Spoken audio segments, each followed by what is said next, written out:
Hello everyone. पिछली video में हमने अपने फंडामेंटल ऑफ कंप्यूटर के बारे में बात की थी। आज जो हम वीडियो लेकर के आ रहे हैं उस वीडियो में हम कंप्यूटर के एक बहुत ही इंपॉर्टेंट टॉपिक के बारे में बात करने जा रहे हैं। टॉपिक का नेम है इंटरनेट।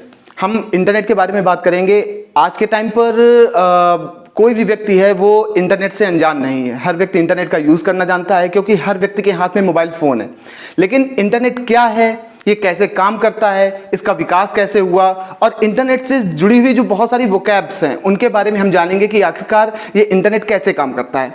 तो सबसे पहले हम इंटरनेट के इतिहास के बारे में जानेंगे कि इंटरनेट का इतिहास क्या है और ये कैसे शुरू हुआ। तो सन 1960 ईस्वी के आसपास यूएसए और यूएई के बीच में एक कोल्ड वॉर चल रहा था। उस टाइम पर जितना भी कम्युनिकेशन था उस सारे के सारे कम्युनिकेशन को पूरी तरीके से बंद कर दिया गया था। और ऐसे टाइम पर अमेरिकन डिफेंस एकेडमी ने अपना एक खुद का नेटवर्क बना करके तैयार किया था जिसका नाम था ARPANET, ARPANET, advance research project agency network. इस नेटवर्क के माध्यम से अमेरिकन डिफेंस एकेडमी अपने सोल्जर्स को मैसेज भेजने का काम करती थी। ये एक नोड टू नोड टेक्नोलॉजी हुआ करती थी। नोड टू नोड टेक्नोलॉजी क्या है? इस टेक्नोलॉजी में दो कंप्यूटर के बीच में एक पैकेट नेटवर्किंग की जाती थी। पैकेट नेटवर्किंग का मतलब जो डेटा होता था वो एक ह्यूज अमाउंट में ना भेज करके छोटे छोटे पैकेट्स के रूप में भेजा जाता था और ये बहुत ज्यादा कंप्यूटर्स के बीच में शेयर नहीं किया जा सकता था। इस डेटा को शेयर करने के लिए मिनिमम कम से कम दो कंप्यूटर की रिक्वायरमेंट होती थी और एक कंप्यूटर से दूसरे कंप्यूटर पे डेटा को ट्रांसमिट किया जाता था। इस ARPANET को और अधिक डेवलप करने के लिए बहुत अच्छा काम कर रहा था। अमेरिकन डिफेंस एकेडमी ने इस नेटवर्क को अपने जो टॉप मोस्ट यूनिवर्सिटीज थी वहां के स्टूडेंट को आपस में कम्युनिकेट करने के लिए उन्होंने इस ARPANET नेटवर्क का यूज किया। इस ARPANET नेटवर्क ने एजुकेशनल फील्ड में एक बहुत ही अच्छा काम किया। इस वजह से अमेरिकन डिफेंस एकेडमी ने इस ARPANET को अपने यूनिवर्सिटीज के लिए टोटली डेडिकेट कर दिया और अपना एक खुद का नेटवर्क, नया नेटवर्क बना करके तैयार किया। That was known as MILNET, MILNET। MILNET stand for military network. अब इस मिलनेट नेटवर्क के माध्यम से वो अपने सोल्जर्स के बीच में मैसेजेस का डिस्ट्रीब्यूशन करते थे। अब हमारे पास दो नेटवर्क थे, एक नेटवर्क ARPANET और दूसरा नेटवर्क मिलनेट। अब इन दो नेटवर्क के बीच में कम्युनिकेशन करने के लिए एक टेक्नोलॉजी का यूज किया गया और उस टेक्नोलॉजी को नाम दिया गया TCP/IP। TCP/IP, transmission control protocol, internet protocol. और TCP/IP टेक्नोलॉजी के यूज से इंटरनेट में एक बहुत ही बेहद खास परिवर्तन आया। वो ये कि अब जो नेटवर्किंग थी, जो डेटा कम्युनिकेशन था, जो डेटा का आदान प्रदान था, वो सिर्फ दो कंप्यूटरों के मध्य में ना होकर के बहुत सारे कंप्यूटर के मध्य में डेटा का आदान प्रदान किया जाने लगा। इस प्रकार से 1990 के आसपास जो है वो इंटरनेट बहुत ही वृहद रूप में चर्चा में आया और इसने पूरे विश्व में अपनी पकड़ मजबूत की।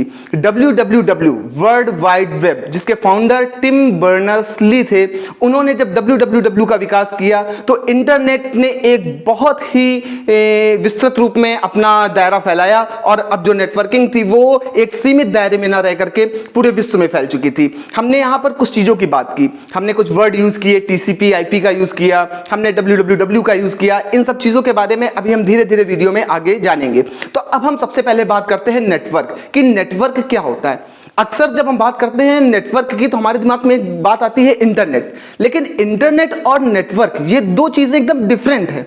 अगर हम नेटवर्क की बात करते हैं, एक छोटा सा एग्जांपल देता हूं कि नेटवर्क क्या होता है। जैसे बच्चे होते हैं, एक क्लासरूम के अंदर बहुत सारे बच्चे बैठे होते हैं, मतलब कह दिया गया कि एक ग्रुप, एक समूह, जहां पर एक बहुत बड़ा समूह होता है किसी चीज का, उसको हम नेटवर्क कहते हैं। नेट और वर्क दो शब्दों से मिलकर के बना हुआ है। पहला शब्द है नेट और दूसरा शब्द है वर्क। नेट मतलब जाल और वर्क मतलब काम करना, अर्थात एक जाल के रूप में काम करना ही नेटवर्क कहलाता है। तो जैसे मैंने एग्जांपल दिया कि एक क्लासरूम में बहुत सारे बच्चे होते हैं, तो हम कह सकते हैं कि that is the network of student. उस क्लासरूम को हम एक नाम दे सकते हैं कि that is the network of the students, कि ये विद्यार्थियों का समूह है, इसलिए वजह से हम उसको वहां पर नेटवर्क ऑफ स्टूडेंट कह रहे हैं।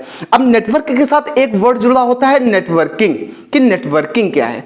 तो नेटवर्क और नेटवर्किंग को समझने की कोशिश करेंगे। सपोज दैट टीचर ने क्लास में एंटर किया और एंटर करने के बाद उसने किसी एक बच्चे को खड़ा किया और उसके कान में कोई एक बात चुपचाप से बता दी। अभी क्या है, एक डेटा है, एक सूचना है जो सिर्फ एक बच्चे को पता है। अभी क्या होता है कि सारे बच्चे परेशान हो जाते हैं कि कौन सी बात है जो सिर्फ इनको बताई गई, हमें नहीं बताई गई। इंतजार रहता है कि जैसे ही टीचर क्लास के बाहर निकले हम सब उस बात के बारे में जाने। जैसे ही टीचर क्लास के बाहर जाता है, वो सूचना जो सिर्फ एक बच्चे को बताई गई है वो धीरे धीरे करके पूरे क्लास में फैल जाती है। तो इसी को हम कहते हैं नेटवर्किंग, कि बच्चों का समूह था, उन बच्चों के बीच में किसी एक बच्चे को कोई एक बात बताई गई और धीरे धीरे वो बात पूरे क्लासरूम के अंदर फैल गई। तो इसको हमने कहा नेटवर्किंग। सरल शब्दों में अगर हम नेटवर्क और नेटवर्किंग को डिफाइन करने की कोशिश करें तो कहा जा सकता है कि नेटवर्क जो है वो बहुत सारे कंप्यूटर्स का एक समूह होता है, और जब उन कंप्यूटर्स के बीच में डेटा को किसी माध्यम से, वो माध्यम क्या हो सकते हैं, या तो वो वायर्ड माध्यम हो सकता है तार या केबल के माध्यम से, या तो वायरलेस माध्यम वाईफाई के माध्यम से, जब डेटा का आदान प्रदान कर दिया जाता है तो इसे हम कहते हैं नेटवर्किंग। अब नेटवर्क को के विभिन्न प्रकारों के बारे में बात की गई है। वैसे नेटवर्क को डिफाइन करने के लिए दो चीजें होती हैं। पहला होता है कि अकॉर्डिंग टू जियोग्राफिकल डिस्टेंस, की दूरी के आधार पर नेटवर्क क्या होते हैं, और दूसरा होता है अकॉर्डिंग टू द साइज, कि साइज के आधार पर नेटवर्क क्या होते हैं, स्ट्रक्चर के आधार पर नेटवर्क क्या होते हैं। तो सबसे पहले very first we will talk about the types of the network according to distance, according to geographical distance, की जियोग्राफिकल डिस्टेंस के अकॉर्डिंग कंप्यूटर के प्रकार क्या होते हैं, इनके बारे में चर्चा करेंगे। तो नेटवर्क के प्रकार में तीन प्रकार होते हैं। पहला होता है लोकल एरिया नेटवर्क, जिसको हम कहते हैं शॉर्ट में लैन, लोकल एरिया नेटवर्क। दूसरा नेटवर्क होता है मैन, मेट्रोपॉलिटन एरिया नेटवर्क, और तीसरा नेटवर्क होता है वैन, वाइड एरिया नेटवर्क। तो सबसे पहले हम जानते हैं कि व्हाट इज लैन, कि लैन क्या है। लैन का पूरा नाम होता है लोकल एरिया नेटवर्क। अगर परिभाषा की बात की जाए तो एक कैंपस के अंदर, वो कैंपस कैसा भी हो, वो विद्यालय हो सकता है, वो एक हॉस्पिटल हो सकता है, वो एक बैंक हो सकता है, तो जब इस तरीके के कैंपस के अंदर नेटवर्किंग की जाती है तो इस प्रकार के नेटवर्क को हम लोकल एरिया नेटवर्क कहते हैं। दूसरा नेटवर्क है आपका मैन, जिसका नाम है metropolitan area network. Metropolitan area network क्या होता है कि एक ऐसा नेटवर्क जब नेटवर्किंग को एक शहर के अंदर या एक कस्बे के अंदर किया जाता है। दूसरे शब्दों में हम कह सकते हैं कि छोटे छोटे लैन आपस में मिलकर के एक मैन मेट्रोपॉलिटन एरिया का निर्माण करते हैं। कैसे, जो आपके केबल टीवी ऑपरेटर हुआ करते थे वो मेट्रोपॉलिटन एरिया नेटवर्क के अंतर्गत आते थे, और वो एग्जाम्पल होते थे। बहुत सारे लोग होंगे जो शायद केबल टीवी ऑपरेटर के बारे में नहीं जान रहे होंगे, लेकिन हम बताना चाहूंगा कि आज के टाइम पर तो हमारे घर पे सेटअप बॉक्स होता है, हम जो भी चैनल चाहते हैं वो चैनल देखते हैं। लेकिन कुछ समय पहले ऐसे हुआ करता था कि जब सेटअप बॉक्स हमारे घर पे नहीं होते थे तो टीवी केबल ऑपरेटर हुआ करते थे जो हमें डिश की फैसिलिटी प्रोवाइड करते थे। हम उनसे कनेक्शन लेने जाते थे, वो हमें कनेक्शन देते थे और इसके बाद हमें वो फैसिलिटी मिलती थी। तो वो नेटवर्किंग एक पूरे शहर या कस्बे के अंदर होती थी। तो इस तरीके की नेटवर्किंग को हमने नाम दिया है मेट्रोपॉलिटन एरिया नेटवर्क। जो तीसरा नेटवर्क का टाइप है according to geographical distance, that is वैन, वाइड एरिया नेटवर्क। अब ये वाइड एरिया नेटवर्क क्या होता है, एक ऐसा नेटवर्क जो पूरे विश्व में फैला होता है। अर्थात हम एक देश से दूसरे देश, एक शहर से दूसरे शहर में डेटा ट्रांसमिशन कर सकते हैं। इस प्रकार की जो नेटवर्क होता है उसको हम कहते हैं wide area network. Wide area network जो होता है उसमें डेटा ट्रांसमिशन के लिए तार या केबल की जरूरत नहीं पड़ती है। ये डेटा ट्रांसमिशन हमारा माइक्रोवेव लिंक्स के माध्यम से होता है या सैटेलाइट के माध्यम से होता है कि हम एक देश से दूसरे देश, एक शहर से दूसरे शहर में एक व्यक्ति से दूसरे व्यक्ति से आसानी से बात कर सकते हैं। वाइड एरिया नेटवर्क की जब हम एग्जांपल की बात करते हैं तो वाइड एरिया नेटवर्क का जो सबसे बड़ा एग्जांपल है वो है इंटरनेट। अब यहां से हम शुरू करते हैं कि इंटरनेट होता क्या है, इंटरनेट कैसे काम करता है। इंटरनेट की अगर हम सरल शब्दों में परिभाषा दें कि इंटरनेट होता क्या है, तो इंटरनेट की जब हम सरल शब्दों में परिभाषा देते हैं तो एक सिंपल सी डिफिनेशन है कि the network of networks is called internet, कि नेटवर्कों का समूह जो होता है उसे हम इंटरनेट कहते हैं। मतलब बहुत सारे छोटे छोटे नेटवर्क आपस में मिल करके एक बहुत बड़ा नेटवर्क बनाते हैं जिसके बीच में डेटा का आदान प्रदान होता है। इस प्रकार के नेटवर्क को हम कहते हैं internet. That is also known as international network, जिसको हम इंटरनेशनल नेटवर्क का नाम भी देते हैं। देखिए, इंटरनेट को अगर हमें समझना है तो इंटरनेट का एक शाब्दिक अर्थ होता है कि इंटरनेट होता क्या है, ये कैसे काम करता है, कैसे सूचनाओं का आदान प्रदान होता है। तो यहां पर हम इंटरनेट को एक वर्ड में डिफाइन करते हैं, that is called the highway of information, सूचना राजपथ। इंटरनेट को अगर हम थोड़ा सा डीपली समझना चाहें तो हम एक वर्ड याद रखें, वो शब्द होता है क्या, सूचना राजपथ, हाईवे ऑफ इंफॉर्मेशन। चलिए हाईवे ऑफ इंफॉर्मेशन की हम बात करते हैं। तो हम वर्ड हाईवे को छोड़ते हैं कि हाईवे क्या है, हाईवे के बारे में बात करते हैं। हाईवे में आप जानते हैं गाड़ियों का आना जाना लगा रहता है। उसी तरीके से इंटरनेट, हाईवे ऑफ इंफॉर्मेशन, यहां पर सूचनाओं का आना जाना लगा रहता है, इस वजह से इसको हाईवे ऑफ इंफॉर्मेशन कहा जाता है। अभी जब हम इंटरनेट की हिस्ट्री की बात कर रहे थे तो हमने एक शब्द यूज किया था, वो शब्द था TCP/IP, transmission control protocol, internet protocol. ये एक ऐसी प्रोटोकॉल है जिसने इंटरनेट के मायने बदल दिए। जब TCP/IP नहीं था तो इंटरनेट को सिर्फ एक सीमित दायरे में यूज किया जा सकता था, लेकिन जब से TCP का यूज किया गया, TCP टेक्नोलॉजी का यूज किया गया, TCP प्रोटोकॉल का यूज किया गया, तब से इंटरनेट को हम एक वृहद रूप में यूज करना हमने प्रारंभ कर दिया। शब्द मैं बार बार यूज कर रहा हूं प्रोटोकॉल, कि प्रोटोकॉल क्या होता है। तो अभी मैंने बताया था हाईवे ऑफ इंफॉर्मेशन, हाईवे में गाड़ियों का आना जाना लगा रहता है, तो ऑब्वियस सी बात है जब गाड़ियों का आना जाना लगा रहेगा तो वहां पर एक्सीडेंट की पॉसिबिलिटी भी रहती है कि गाड़ियां आपस में टकरा सकती हैं, एक्सीडेंट हो सकता है।